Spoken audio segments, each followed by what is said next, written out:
Welcome to Picturing Leadership. Welcome to my sofa. This is storytelling for leaders.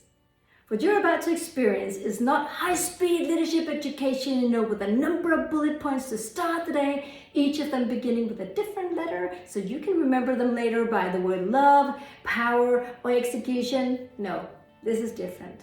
Supported by simple visual impressions, storytelling provides space for reflection and interpretation, and this may also be helpful for you as a leader. So, if you are looking for some very sophisticated leadership education, I have to disappoint you. You are on the wrong channel. But otherwise, grab a coffee, tea if you're not feeling that well, lean back, take a break, and listen to the story for today. A few years ago, I spent a wonderful weekend at the countryside with some good old friends. After a heavy lunch, we decided to go for a walk in the area, and we came to this very steep hill. We started walking, but the hilltop did not seem to get any closer. Then suddenly one of the other women got an idea. She simply turned around and started walking backwards. It looked pretty silly, but we were beginning to get exhausted, so she quickly convinced the rest of the group to try the crazy gait. Do you want to know what it looked like? Watch.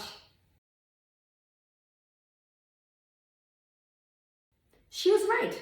The flower beds at the foot of the hill seemed smaller and smaller and smaller, and the energy returned. And after a while, we reached the top.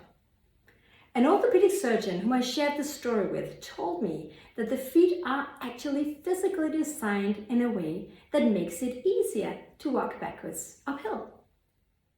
As leaders, we're constantly reminded to keep the goal in mind, to aim for the stars, because otherwise we won't get there.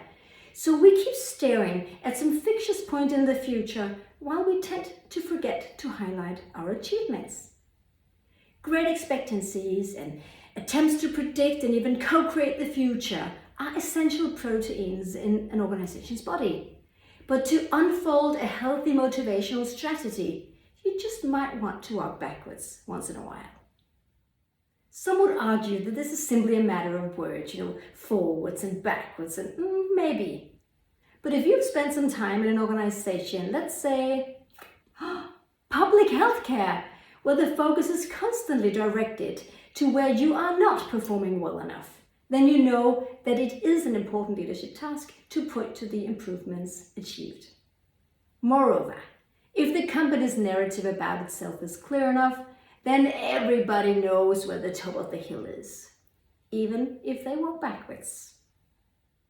That's all for today. Thank you for watching. I hope you found it inspiring. I hope to see you next time.